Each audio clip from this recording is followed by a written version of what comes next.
Hi friends, welcome to my case very informative channel.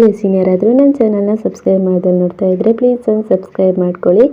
ಹೆಲ್ದಿಯಾಗಿರುವಂಥ ಬಿಸ್ಕೆಟ್ನ ನಾವು ಮನೆಯಲ್ಲಿ ready ಮಾಡಿಟ್ಕೊಂಡ್ರೆ ಮಕ್ಕಳಿಗೆ ಕೊಡೋದಕ್ಕೆ ಅಂಜಿಕೆನೇ ಇರೋದಿಲ್ಲ. ಅಷ್ಟೊಂದು ಟೇಸ್ಟಿನೂ ಆಗಿರುತ್ತೆ, ಹೆಲ್ದಿನೂ ಆಗಿರುತ್ತೆ. ರಾಗಿ ಬಿಸ್ಕೆಟ್ ನಾನಿವತ್ತು ಟ್ರೈ ಮಾಡಿದ್ದು, ನೀವು ಮಾಡಿ. ಇದಕ್ಕೆ ಮಾಡಲಿಕ್ಕೆ 1 ಕಪ್ ಆಗುವಷ್ಟು ರಾಗಿ ಹಿಟ್ಟನ್ನ ತಗೊಳ್ಳಿ. ಅದಾದಮೇಲೆ 1 ಕಪ್ ಆಗುವಷ್ಟು ಗೋಧಿ ಹಿಟ್ಟನ್ನ ತಗೊಳ್ಳಿ. ಇದಕ್ಕೆ 1/4 ಕಪ್ ಆಗುವಷ್ಟು ಬೆಲ್ಲದ ಹುಡಿನ ಸೇರಿಸ್ಬಿಟ್ಟು ಒಂದು ಅರ್ಧ ಕಪ್ ಆಗುವಷ್ಟು ತುಪ್ಪ ಏನಿದೆ ಅದನ್ನು ಇದಕ್ಕೆ ಹಾಕ್ಕೊಂಡು ಚೆನ್ನಾಗಿ ಎಲ್ಲನೂ ನೀಟಾಗಿ ಮಿಕ್ಸ್ ಮಾಡ್ಕೊಳ್ಳಿ. ಮಿಕ್ಸ್ ಮಾಡಿಬಿಟ್ಟು ಇವಾಗ ಸ್ವಲ್ಪ ಸ್ವಲ್ಪ ಹಾಲು ಹಾಕ್ತಾ ಇದನ್ನು ನಾವು ಚಪಾತಿಗೆ ಯಾವ ರೀತಿ ಕಲಿಸ್ಕೊತೀವಿ ನೋಡಿ, ಆ ಥರ ಕಲಿಸ್ಕೊಬೇಕು.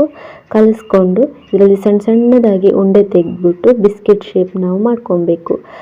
ಬಿಸ್ಕೆಟ್ ಶೇಪ್ ಮಾಡೋದಕ್ಕೆ ಹಚ್ಚಿದ್ರೆ ಹಚ್ಚು ಪರವಾಗಿಲ್ಲ, ಇಲ್ಲ ಅನ್ನೋದಾದರೆ ಈ ಥರ ಕೈನಲ್ಲೇ ತಟ್ಬಿಟ್ಟು ನೈಲ್ಸ್ ಸಹಾಯದಿಂದ, ಚಾಕುವಿನ ಸಹಾಯದಿಂದ ಈ ಥರ 3-4 ಗೇಟ್ ಎಳ್ಕೊಂಡು ಆವಾಗ ಬಿಸ್ಕೆಟ್ ಥರ ಕಾಣುತ್ತಲ್ವ, ಅದಕ್ಕೆ ಅದನ್ನು ಇವಾಗ ನಾವು ಇಡ್ಲಿ ಬೇಯಿಸ್ಕೊತೀವಿ ನೋಡಿ, ಅದರಲ್ಲಿ ಇದನ್ನು ಬೇಯಿಸ್ಕೊಬೇಕು. ಓವನ್ ಇತ್ತು ಅಂದರೆ ಓವನಲ್ಲಾದರೂ ಮಾಡ್ಕೊಬೋದು. ಹೆಚ್ಚಿನ ಮನೆಗಳಲ್ಲಿ ಓವನ್ ಇರೋದಿಲ್ಲ ಅಲ್ವಾ, ಹಾಗಾಗಿ ಇಡ್ಲಿ ಪಾತ್ರೆಗೇನೆ ಸ್ವಲ್ಪ ತುಪ್ಪ ಸವರ್ಬಿಟ್ಟು ಈ ಥರ ಇಡಬೇಕು. ಎಲ್ಲನೂ ಇಟ್ಬಿಟ್ಟು ಒಂದು 15 ಮಿನಿಟ್ಸ್ ಸಾಕು. ನೀಟಾಗಿ ನಾವು ಅದನ್ನು ಬೇಯಿಸಿದರೆ ಆಯಿತು. ಕ್ರಿಸ್ಪಿಯಾಗಿರುವಂತಹ ರಾಗಿ ಬಿಸ್ಕೆಟ್ ರೆಡಿ ಆಗುತ್ತೆ, ಹೆಲ್ದಿನೂ ಆಗಿರುತ್ತೆ. ಟ್ರೈ ಮಾಡಿ.